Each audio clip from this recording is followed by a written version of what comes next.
Well, hello and good afternoon. Thank you so much for joining us for Elevating Entrepreneurship in Small Business, How to Enhance Access to Capital and Training in the Marketplace. My name is Rhett Buttle. I am so thrilled to be able to be the co-executive director of the Small Business Roundtable. Today, we have an amazing agenda of speakers. We're going to hear from small business advocates, small business owners, and several members of Congress for what couldn't be a more important conversation right now. As we know, too many small businesses have suffered devastating blows from COVID-19. But as we work to build our country back, small businesses are the heartbeats of our communities and our economies, and they're going to create new jobs to help us build back better from COVID-19. We're so grateful to have so many amazing representatives. We're going to hear from Representative Muser. We're going to hear from Representative Judy Chu. We're also going to hear from a distinguished set of panelists from many of our amazing partner organizations like the U.S. Hispanic Chamber of Commerce, the Association for Enterprise Opportunity, and also National ACE. With that, we have a big agenda to get to. We have a panel discussion. It is my pleasure now to turn the conversation over to a leading advocate for small business, someone who serves on the House Small Business Committee. With that, Representative Muser, I'll kick it over to you for opening comments. Thank you so much for being here with us today. Well, it's great. Hey, Rhett, thank you very, very much. And certainly a pleasure being with all of you. Very important subject, of course. And I was very happy to be put on the Small Business Committee with Blaine Lukemeyer as our ranking member, as well as our chairwoman, who really does a terrific job. We do our best to be as bipartisan as possible.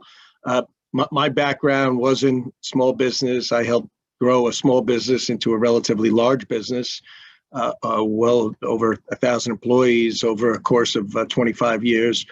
But what was interesting about that was, along with doing the work that was necessary to get there, all of our customers basically were small businesses, from mom and pops to 20, 25 to 100 employees. So my life was spent largely working with them, not just providing them our products, but being very interested in their wherewithal, in their growth, in their livelihood. So being on the Small Business Committee and certainly being in Congress as a whole has really been small business has been very much of a point of focus for me. Even in the last Congress, when I was not on the Small Business Committee, my district, like most districts, 70% of the employment in the private sector comes from small business. Actually, it's even more than that. So we've been working to help small business grow, stay strong, have access to capital, of course. Have access to the proper markets. Strong economy is just so important to quality of life. And then, of course, the pandemic hit, and we all went into battle stations, literally. Fortunately, we all got together on a bipartisan basis, came up with programs such as PPP, the extended unemployment compensation, and other EIDL and such, and other means to sustain and help small business and indirectly or directly workforce, the employees, keeping businesses alive, sustaining themselves, as well as keeping their employees so as they didn't have to go on unemployment and lead to all the damage that would occur there. So we worked very closely with the SBA. Heck, it was from 7 o'clock in the morning to 11 o'clock at night, myself and my staff for months with the PPP. Fortunately, Treasury worked well with us, and the local banks worked extremely well with us to assure that the PPP and other government subsidized grants and all were made available. And that has continued. Even though the PPP largely has now run its course and worked, there were a few problems here and there, of course, but it worked out enormously well. The extended PPP, and then most recently the Restaurant Revitalization Fund, which we're working on as well to use current internal funds to help provide additional funding there, because I'm sure you're well aware the $30 billion that was allocated for the RRF was quickly depleted. So the issue continues to remain the same for small business, although we're in recovery mode now for restaurants as well. The warmer weather, particularly in Pennsylvania and other areas and throughout the nation, have certainly helped. But the lifeline, which is access to capital, still creates. That's our train here in the beautiful Jim Thorpe, Pennsylvania, coming through. Many small businesses right outside, of course. But the fundamentals, such as interest rates, the concern of inflation, simply just continued access to community banks with cash flows and just a lot of unsettling that took place, a lack of predictability. Some businesses are very low in inventory, some are very high. The supply chains were enormously disrupted. So we continue to be in a very precarious place. So we've got to pay very, very close attention. And we got to be very careful from a government standpoint that we help continue to create the most competitive business environment possible for small businesses, for all businesses, for families, so as the recovery can really take place with as many inhibitors or as few inhibitors as possible, meaning regulations, taxes, and other requirements that will diminish a small business's ability to advance. So with that, there's certainly a lot more to talk about. I appreciate very much this opportunity to speak on behalf of the Small Business Committee, and I yield back. Yeah, Rhett. Congressman Muser, thank you so much for your remarks. We really appreciate your leadership and your support to the small business community. That means a lot to us. Hello, my name is Chilin Tong, the President and CEO of the National Asian Pacific Islander American Chamber of Commerce and Entrepreneurship, also called National ACE. It is an honor for me to introduce our next speaker. Representing California's 27th Congressional District, Congresswoman Judy Chu was elected to the U.S. House of Representatives in July 2009, where she became the first Chinese American woman elected to Congress in history. Since the beginning of pandemic, Asian community has been dealing with two illnesses. One is COVID, another is anti-AAPI hate. Congresswoman Chu has been fighting hard for the AAPI business community and also leading the fight against the rise in anti-AAPI hate since the beginning of this pandemic. And we are truly grateful for her persistence and determination during this challenging time. She knows how much the near daily tragedies of anti-Asian violence have shocked our nation. As a result of her unwavering leadership, Congress passed the COVID-19 Hate Crime Act, which was signed into law by the president last week. Our community is just so overwhelmed by this news. And also Congresswoman Chu currently serves on the House Ways and Means Committee and the House Small Business Committee, which has oversight of the Small Business Administration and is the chair of the Small Business Oversight Subcommittee. In 2011, Congresswoman Chu was elected chair of the Congressional Asian Pacific American Caucus, which advocates for the needs and concerns of the AAPI community across the nation. She helped lead the Trade Caucus, a joint effort with the Congressional Black Caucus and Congressional Hispanic Caucus. She's also served in leadership of the House Democratic Caucus as a member of the Steering and Policy Committee. In her tenure, Representative Chu has been dedicated to helping entrepreneurs by establishing 2 new small business development centers in the San Gabriel Valley and helping small businesses refinance old, expensive real estate loans by reviving the Small Business Administration's 504 loan refinancing program. We are just so thankful for her leadership, and it is my pleasure to give the floor to Congresswoman Judy Chu.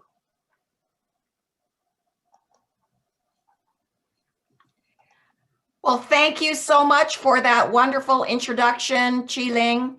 Yes, I'm Congressmember Judy Chu, and even though I have been a member of the House Ways and Means Committee for a few years, I feel so committed to small business that I've been on the House Small Business Committee for all 11 years that I've been in Congress. That is why I'm so happy to be with the Small Business Roundtable today for this important conversation on how we can ensure that small businesses have access to the capital they need to rebuild our economy. Small businesses are the backbone of our economy and are vital for our recovery. And that's why, as a member of the House Small Business Committee, I've been committed to helping firms like yours survive the pandemic and overcome the unprecedented burden that you have shouldered for our country. And that began last March when small businesses were the first to begin feeling the impacts of this crisis. As the coronavirus was just beginning to take hold, I sponsored legislation to extend the economic injury disaster loan to businesses who were seeing revenue losses as a result of the pandemic. But as we would soon realize, that was just the start.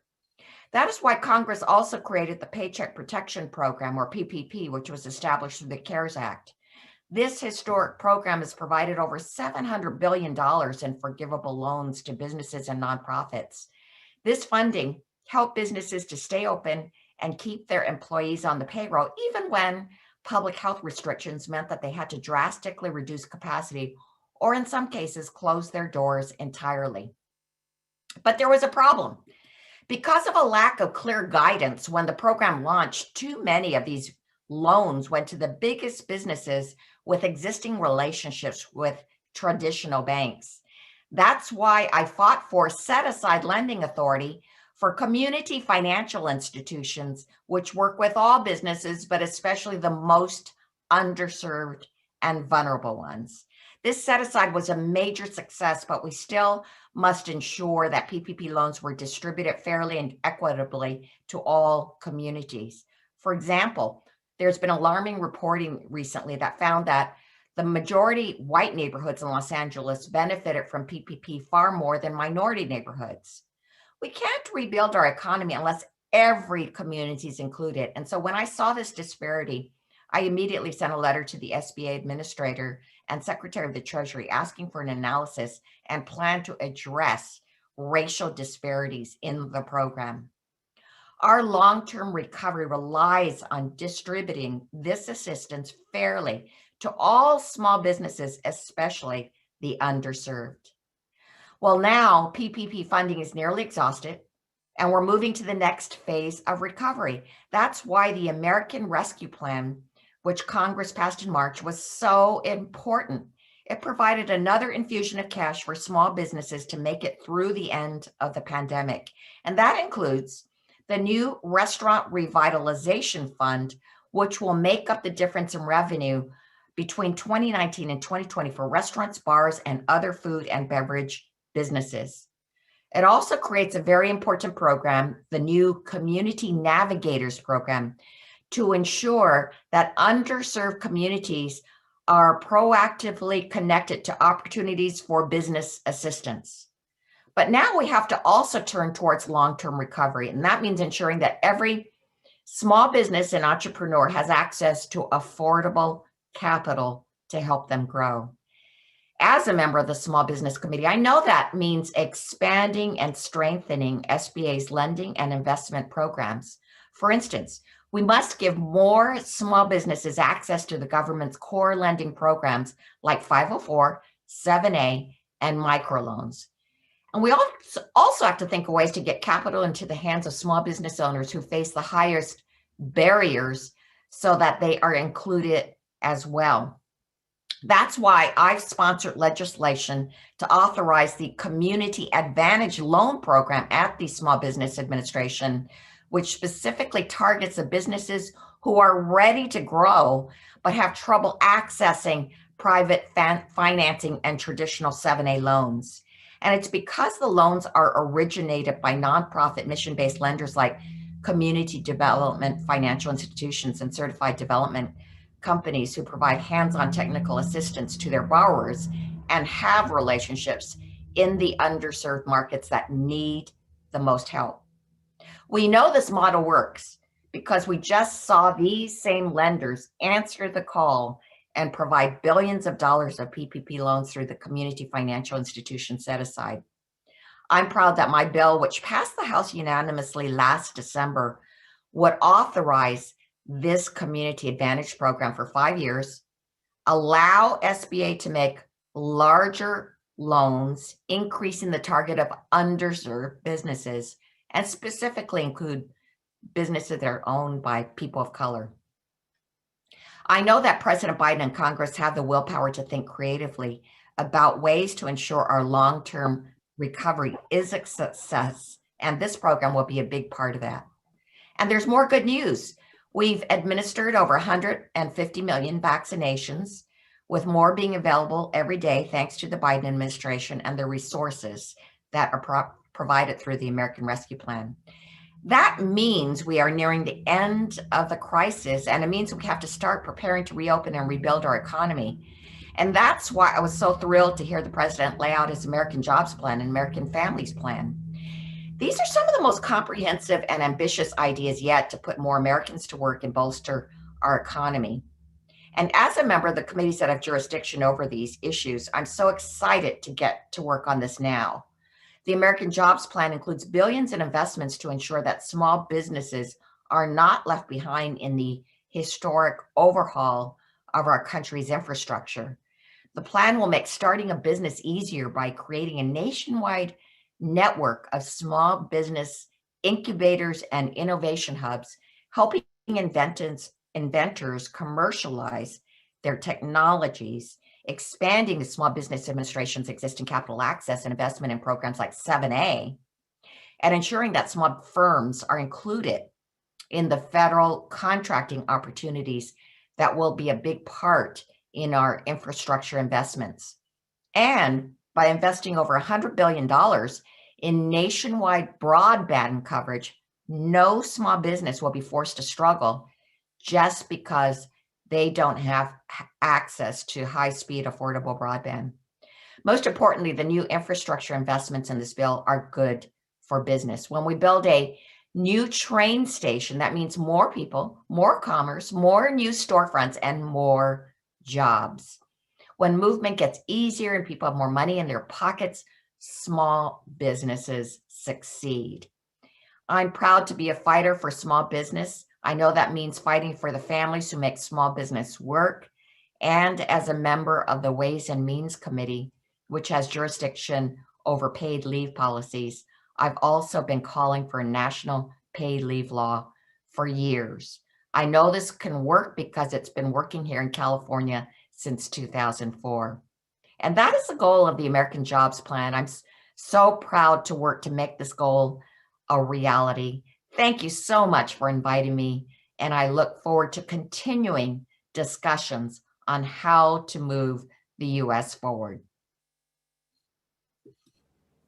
Well, thank you, Congresswoman. On behalf of the whole team at Small Business Roundtable, we know what an incredible advocate we have in you and your office. All of those points you laid out, I think, are themes we're going to hear throughout the day. I've had the pleasure of working with the Congresswoman for more than a decade on capital access solutions. So it is so nice to see you today, and thank you for those kind words. We'll now transition into our panel part, but thank you again to our members of Congress taking time to participate in today's important conversation. We're so thrilled that you, the attendees, can join us. My name is John Stanford. I'm the co-executive director of Small Business Roundtable, and I'll serve as moderator for today's panel.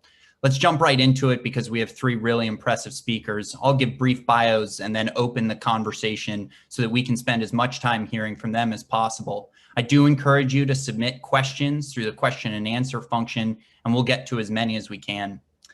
Today, on today's panel, we have Connie Evans, a longtime advocate for small businesses. She is the president and CEO of the Association for Enterprise Opportunity, or AEO, where she has built on an incredible career of advancing self-employment and micro-business policy.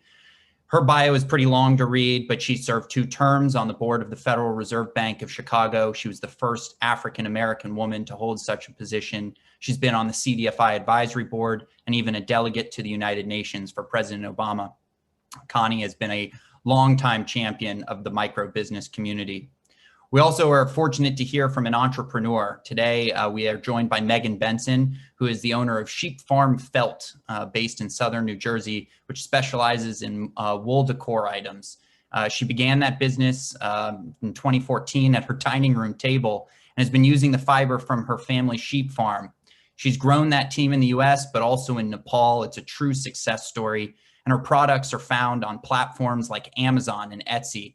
I think it's also fair to say this is one of our first entrepreneurs to get some serious celebrity influencer support. So we look forward to hearing Megan's story.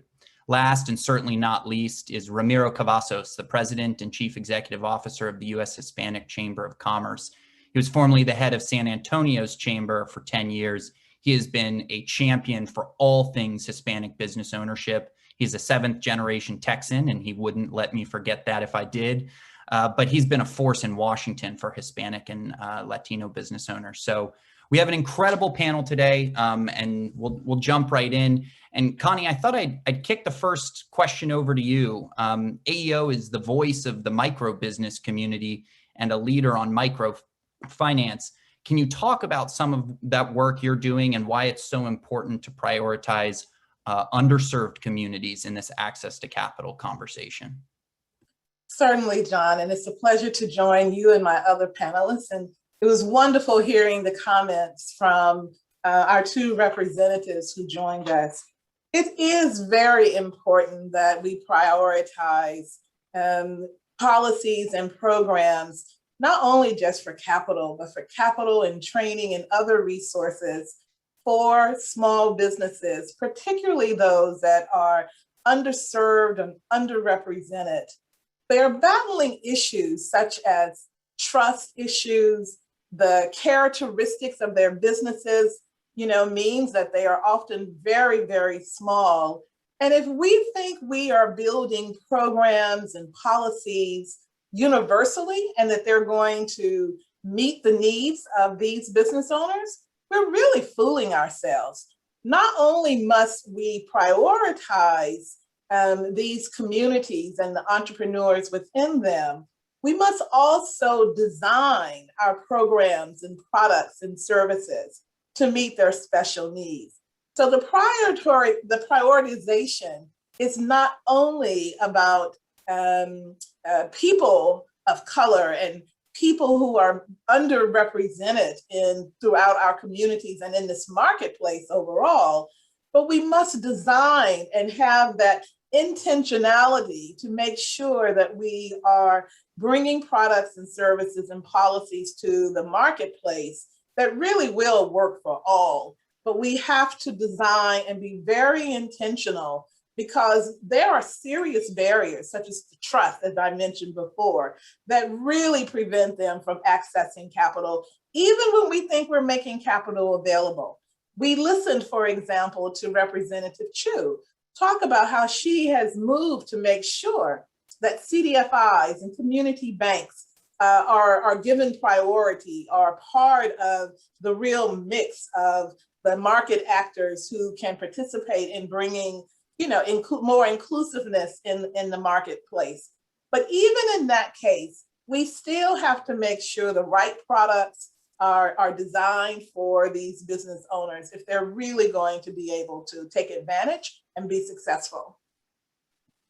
Well, Connie, I think that's I hope you'll talk more about the trust gap. I know AEO and you have been a leader in that conversation. And I think it's important. Capital doesn't sit in a silo. Ramiro, you run the voice of Hispanic-owned businesses in this country. What are some of the work you're doing to tackle access to capital issues that you see in the Latinx population? Thank you, John. It's an honor to be here with the Small Business Roundtable, our Congress people, and of course, Connie and Megan. Our Hispanic chamber based in Washington, D.C. has been in business for more than 40 years, and we represent 5 million Hispanic-owned businesses. Predating the pandemic, these businesses were struggling with access to capital already. Many of them are mom and pop businesses, many of them considered invisible, but doing the powerful work of our community. We have more than 250 Hispanic chambers of commerce in our national network, along with Puerto Rico, in every state that are doing the work of the people. Each of them is an economic oasis in their communities. I qualify my response by saying it's in 3 C's. The first bucket is access to capital. Now, after the pandemic, that capital needs to be readily available in creative ways. We talked about 504 earlier and 7A programs. Now the restaurant fund, the PPP, we need to continue to have a sense of urgency about access to capital. Cash flow is critical for all of our small businesses right now, regardless of their ethnic background. The second C is connections. They need contracts. Our businesses don't just need capital, they need business also. And we should remember that they are driving this economy. 70% of the US economy is driven by consumer spending. We're the new mainstream. Black, Asian, Hispanic businesses, and LGBTQ businesses, all of us realize that we're the majority of the taxpayers also. The facts are the facts. And so business from Fortune 1000 firms, the US government, we need to deploy those resources back into the economy and make sure that there's equity in the marketplace. So besides capital and connections, we also need to make sure that that we move forward with, of course, the tremendous opportunity with capacity building. Many of these firms, we have small business programs, and the capacity building is the third C, is how do we put them where they need to be? They don't want handouts. They just want to be where the action's at. So for us at the U.S. Hispanic Chamber of Commerce, our chairwoman, Alice Rodriguez with JP Morgan Chase, she is all about capital and small business. We're here to serve our 5 million plus Hispanic-owned businesses. But at the end of the day, 61 million people in the U.S. consider themselves Hispanic, no matter what their race or what nationality they're from. But 80% of these 61 million are people that are born and raised in this country, and they should not be relegated to invisibility any longer. This is our time. And so we're very excited about our powerful partnership with everyone on this panel, and of course, our elected officials. And we're honored to be a part of the Small Business Roundtable, John, with you, of course, and the rest of the team. Well, Ramiro, you know that's a treasured partnership on our end. Capital, connections, capacity, 3 things that a successful business owner must navigate. Ramiro made some great points, but our next speaker, Megan, tell us a little bit about your story and where you've come from and what the business has been like and what the last year has been like. Sure. It's such an honor and a privilege to be here. I really appreciate just the opportunity to speak. So my business started in 2014. I was a stay-at-home mom of 3. And I was just looking for a little project to keep me busy because that's the time you need to start a business, when you have a 3-month-old. But what I knew and what I had was wool. I grew up on a sheep farm and I had lots of wool and I had some time. So I would sit at the dining room table and I would take wool and rub it in my hands with warm soapy water. That's how felt is made. I would string them up in garlands and I put it up on Etsy, never thinking much would come of it, just wanting kind of a little mental health project for myself. Well, they did start selling and they sold until 6 months into the business, we ran out of our wool from our sheep farm. So we decided to partner with a fair trade group of artisans in Nepal to help us with our demands. And when the first box showed up, it had 1,000 felt balls in it, and I almost cried because it was all of our profits were poured into that. And I thought, how am I ever going to sell this many felt balls? Well, they did. We had to have an employee our first year. And we were at the point 3 years into it where we had felt balls everywhere in the house, closets, under beds, in our kids' closets, everywhere. And our hardest month is May. It's our lowest amount of sales are in that month. And also it's when Nepal, I need to get my orders in for fourth quarter, because Nepal's rainy season is August through October. So if we're going to get a large amount of inventory ready for fourth quarter, it has to be purchased in May. So we were kind of at a crossroads where we were out of space and didn't have enough capital to pour into creating a new space, a new workspace for us, a new workshop, and also to get the inventory. So we reached out to some of our local banks and were denied loans because of our taxes for the 3 previous years were not indicative of the growth we were seeing. So we were denied that loan. However, we had partnered with Amazon. They had started Amazon Handmade. So we're one of their featured artisans, and we had Amazon lending available to us, which we were pre-qualified for, and it was just a couple clicks and we had capital available to us. And we chose that route because it was very simple. It was very fast. We could spend, that time pouring into our business instead of filling out paperwork.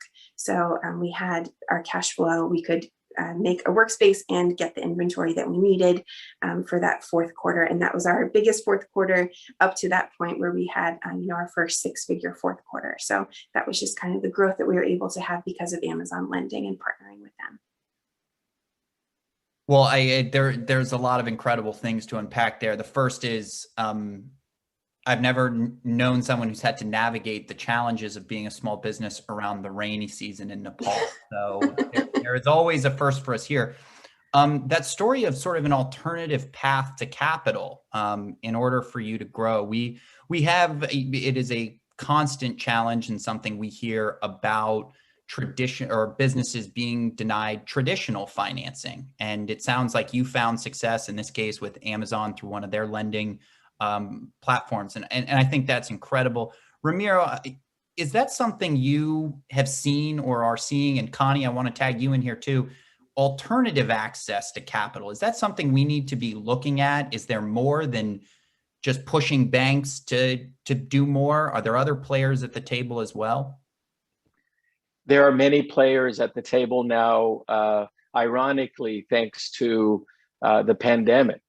Prior to COVID-19 hitting this country in the first quarter of last year, of the 10 Hispanic-owned businesses that applied for lending or capital, even with the instruments that we had available to the Small Business Administration, only 2 out of those 10 small business owners like Megan that applied, that happened to be Hispanic, received approval on a loan. So the difficulty existed already with access to capital.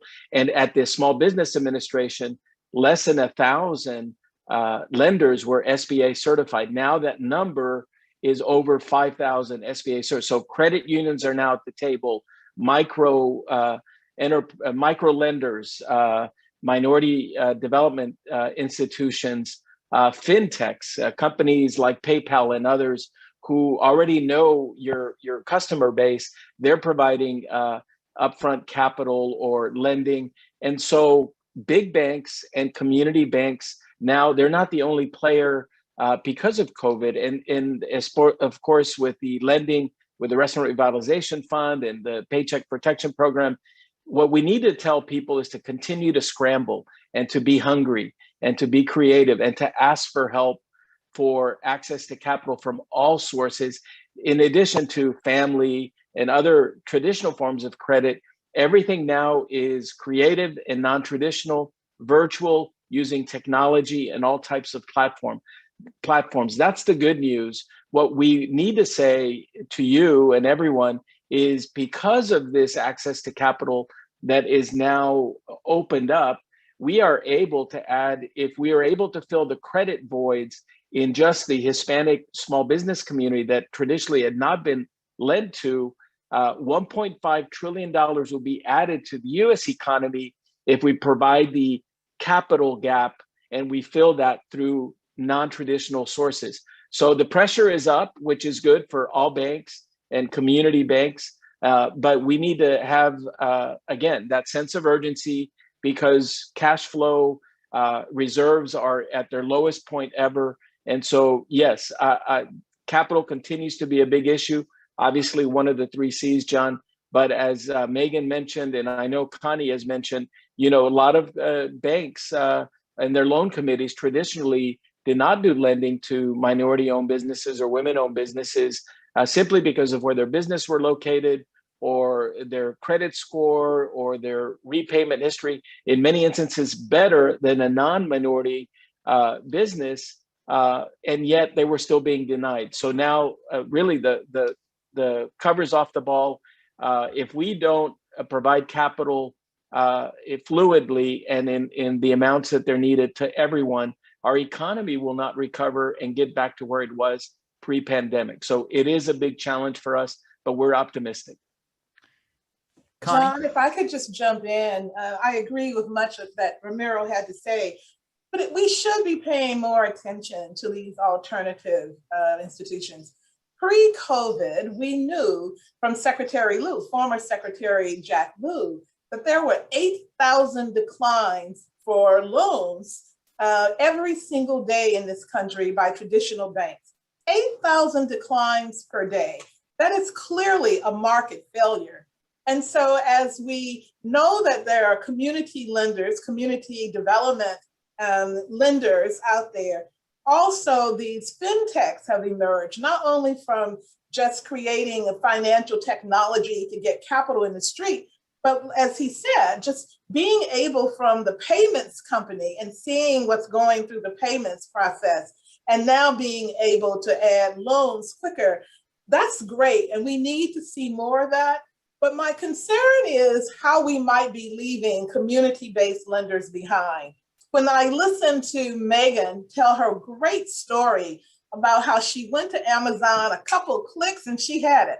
You can't do that at a CDI for the most part now. Maybe a couple are beginning to gain that kind of capacity, but we need investment behind some of our community-based lenders so that they too, in their own communities where many of the unrepresented and the underserved exist with their businesses, where they can actually get capital in the same way. They can come somewhere where they are trusted, where they trust, who will work with them side by side and be able to deliver the same speed, the same accuracy that Megan received from Amazon.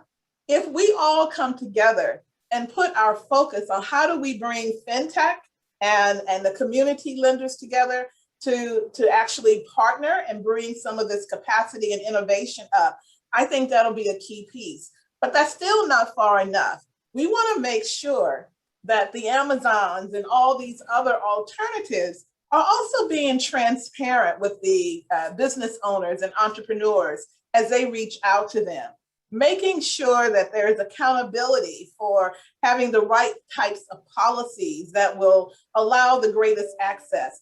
I'll give you one example that AEO is working on, and that's creating access to capital for entrepreneurs with prison records. What is the reason? There's really no reason they should not be able to receive capital, but there are many, if not all, most companies automatically, like an Amazon or some other, that will just automatically decline an individual if they check off that they have a prison record. And so how do we now make sure and hold groups accountable for looking through their policies and finding where there are barriers for maybe not any real reason? When we started the conversation earlier on this panel, we were talking about how to bring more equity and how to bring a very big focus and prioritize these underserved, underrepresented communities. That is one way we began to do that. We get these institutions to start looking and examining their policies for capital, how and who gets declined, and how we can begin to change that. AEO has become almost like a new knowledge center, particularly over the last 4 or 5 years. We have taken a deep dive in understanding Black-owned businesses.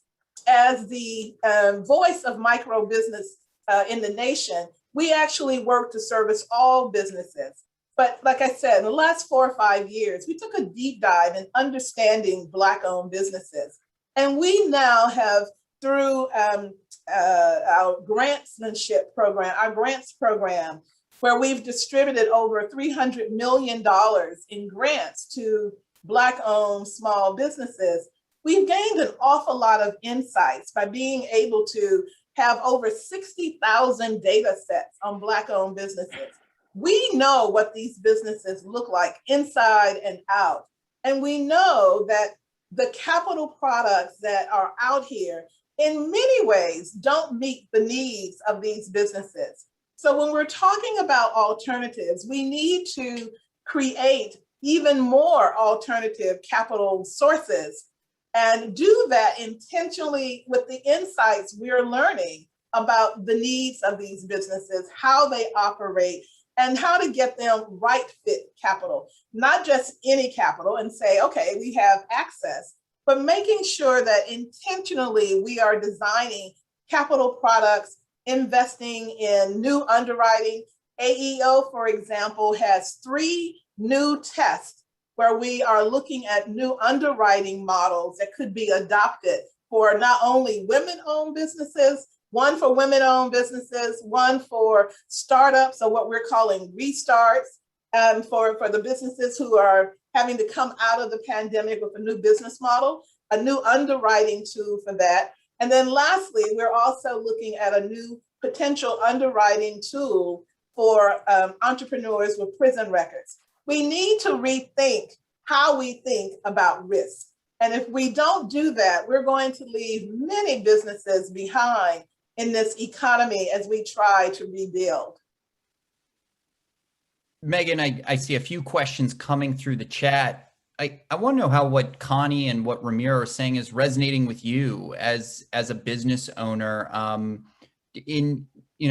Obviously this worked out. And I don't know if you want to shed more light. We have a couple questions about, did you have to resort to sort of merchant cash advance or any aggressive kind of loans? It sounds like you didn't with what you went through with Amazon, but I think some folks would like to hear a little bit more about that. And then, Connie and Ramiro talk about the need for a lot of solutions. Is that kind of your feeling as well, that there's no wrong answer? We need more, not less? So just a little bit more about what happened last year. I did take advantage of the PPP, which was absolutely wonderful.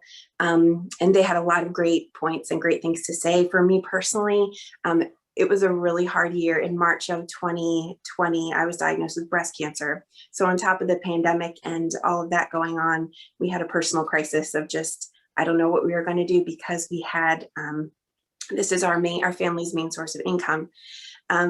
So we were at the point again, it was of course around March, April, May, our lowest sales of the year.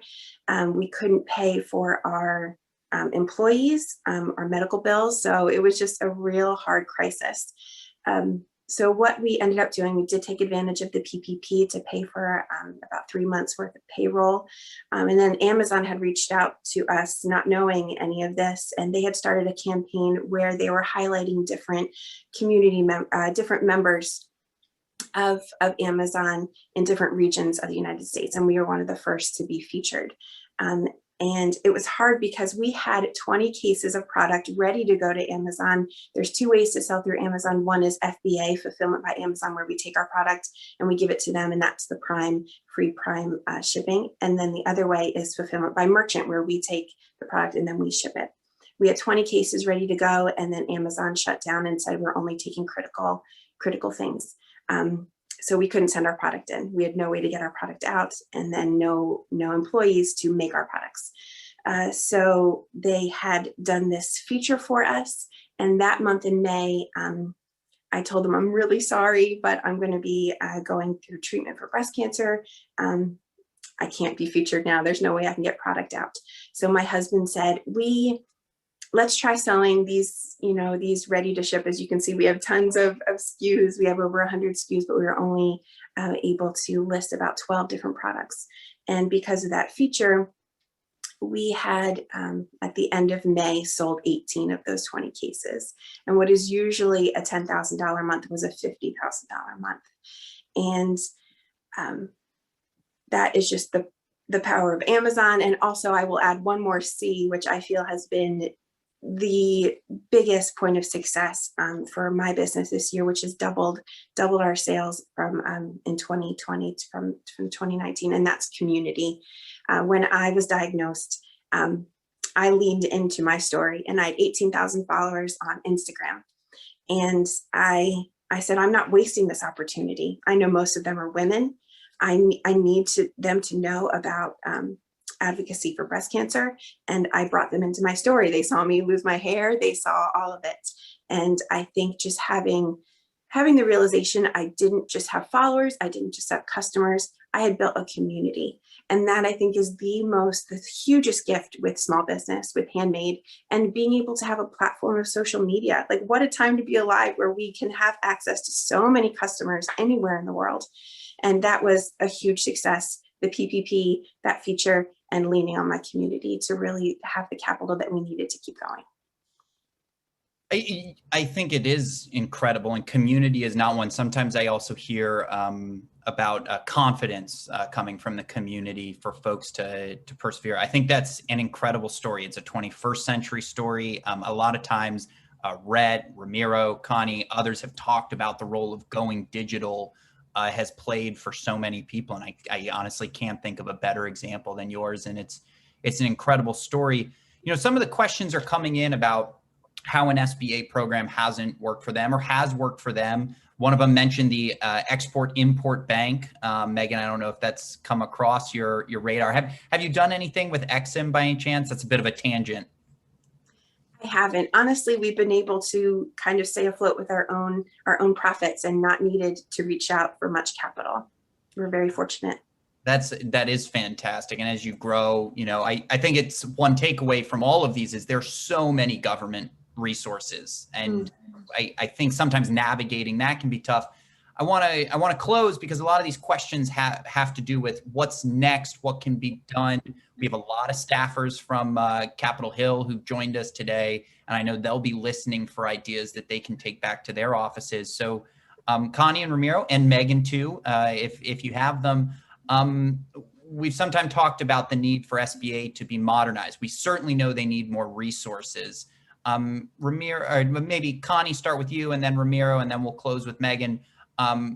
Quickly, any priorities about what needs to be done from a policy standpoint to support people like Megan?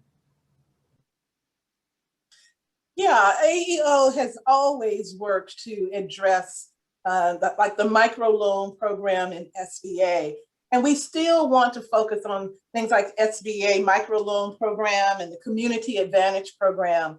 But I think there are a number of things that could still be done going forward. One, I think we need to look across all of the funding programs and the capital programs, SBA, Treasury, USDA, and elsewhere. Look at all of those programs and look to make sure that they are screened against some type of equity and inclusion lens. We need to make sure that all of the programs across government really are developed and designed with the intention to actually get access to everyone. And again, I think you can only do that by understanding each of those big segments and trying to make sure the program can meet those needs of the different segments. Secondly, I think as we do that and look across these programs, let's go to SBA just for example, since you mentioned them. Programs like 504 and other programs that typically may not fall to micro businesses. We need to think about what kind of opportunity those programs really can provide in real wealth building. You know, we focus so much on capital and debt, but you can't, kind of debt your way into really wealth building. And so when you have programs that go beyond working capital and allow business owners to invest in and buy real estate, to buy the buildings and the property that they're trying to operate in, when you're allowing to do things like that, you really are helping businesses not only generate revenue, but you're helping businesses have a shot at real wealth building. We know, at least for Black-owned businesses, business ownership is the fastest way to grow wealth for their families. And so as we think about how to modernize programs going forward, we want to think, again, a little bit outside the box, not just how to get them digital access, not just how to make it speedier, not just looking at how do we change our view and lens about what risk is and what risk looks like, but we want to also go deeper across the programs and have a lens not only about equity and inclusion, but about asset and wealth building. I think if we take some of these principles and bring the insights to inform behind those principles, we can make real change in our capital access programs across the government. Ramiro?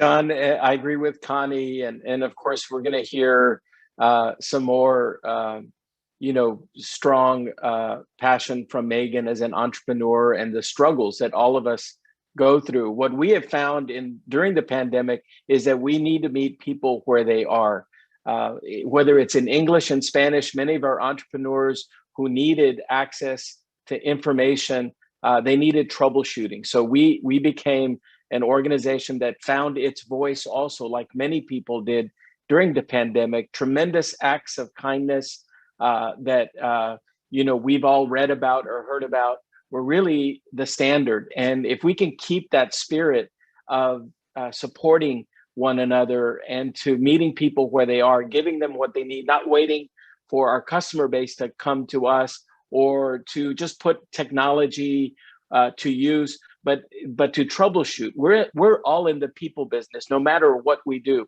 And what we learned is that people had questions about the PPP, or now they had questions about the Restaurant Revitalization Fund. We need to work with people that have a passion for giving citizens answers, a bias to really provide great customer service. That's one thing that I think we all saw an uptick during the pandemic that had gone away prior to the pandemic. If we can keep that spirit of breaking through bureaucracy and at the same time making sure that we provide great customer service and answers to each other to find solutions to our challenges, that would be a tremendous outcome of all of this, to give us the capacity, the capital, and the connections that we seek. The U.S. Hispanic Chamber of Commerce is committed to doing all of these things in partnership with each of you. Thanks, Ramiro and Connie, and the feedback is feeding in just in alignment with how right you both are. We are coming up on the hour, and we have a few more remarks from members of Congress before my colleague Rep. Buttle closes us out. So, Megan, I just want to give you a few seconds for some closing thoughts, maybe a shot of optimism from an entrepreneur. And it's just been incredible to hear your story. Well, thank you so much. It's been wonderful hearing from the panel members of just different opportunities that I didn't even know were available. So I will definitely be sure to look into those. And yeah, as far as optimism, I just love seeing the communities being built.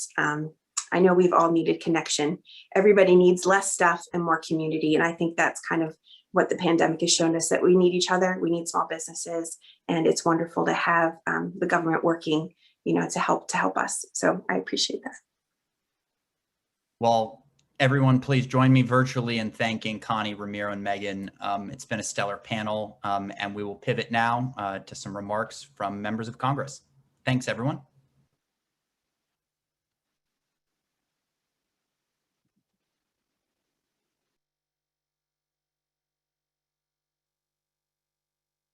Hello, everyone, and thank you for giving me the opportunity to address the Small Business Roundtable today. As ranking member of the House Small Business Committee, House Financial Services Subcommittee on Consumer Protections of Financial Institutions, and as a small businessman with a background in both the banking and insurance industries, I understand the importance for small businesses everywhere to have access to capital. This past year, COVID-19 devastated small businesses with overreaching state and local shutdown measures and altered capacity restrictions. Through no fault of their own, small businesses faced extreme challenges. As a response, Congress created numerous small business relief programs, including the Paycheck Protection Program. Since the beginning of the PPP over 1 year ago, the program has assisted millions of small businesses. Now, small businesses are regaining their footing. The PPP is winding down. As the PPP concludes, I will continue to focus on access to capital for all of our nation's small business owners. Having the funding available to hire, expand, and meet customer needs is vital for small businesses, entrepreneurs, and startups. Additionally, we must continue to conduct strong oversight on all of these programs as a way to protect and safeguard American tax dollars. Over the past few months, the SBA's Inspector General has released reports of waste, fraud, and abuse within the SBA's programs. With that being said, Congress must keep a close eye on the agencies charged with overseeing these programs. As small businesses continue to recover, we must ensure they return to operating independently. Prior to the pandemic, small businesses were reporting great optimism and confidence that resulted from low taxes and a smart regulatory environment. It's important that we return to this environment and allow small businesses to grow, expand, and create jobs. Congress has a lot of work ahead of us when it comes to the small business economy, from ensuring the smallest firms can recover and grow independently, to providing necessary agency oversight. I know we will be busy in the months and years ahead. I thank you for allowing me to share a few words. I look forward to working with all of you on these issues as Republican leader of the Small Business Committee. Thank you.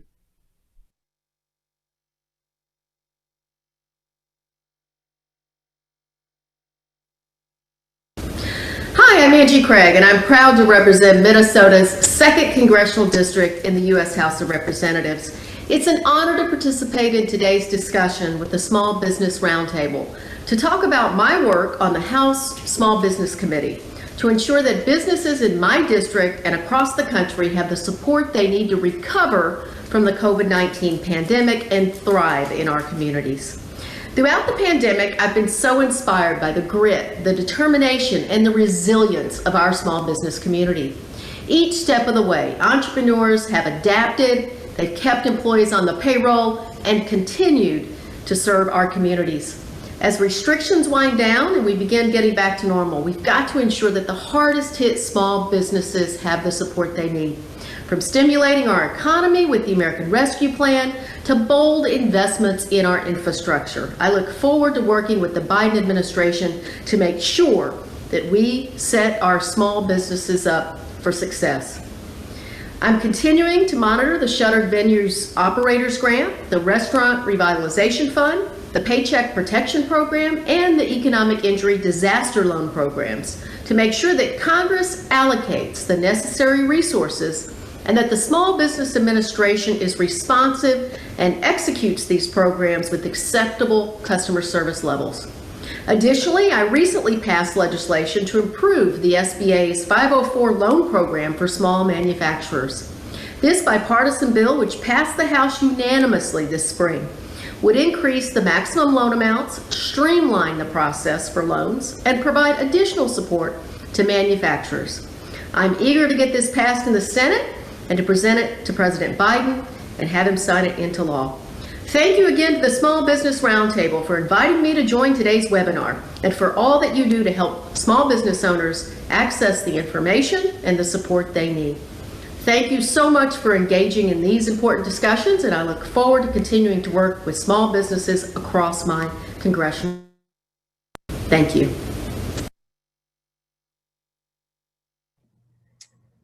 I just want to give a quick thank you to everyone who is able to join us today. Thank you so much to all of our amazing partner organizations. Thank you so much to the members of Congress who made time today for this, what has been a critical discussion. I also want to give thanks to our SBR team members, Chris Landrigan and Ashlyn Roberts, who are behind the scenes pulling all of this amazing work together. Obviously, today would not be possible without them. For more information on Small Business Roundtable or any of our affiliate partners and the tools and resources that we have available for you, please check out smallbusinessroundtable.org. With that, this is the end of our program. Thanks so much for joining, everyone. Have a great week.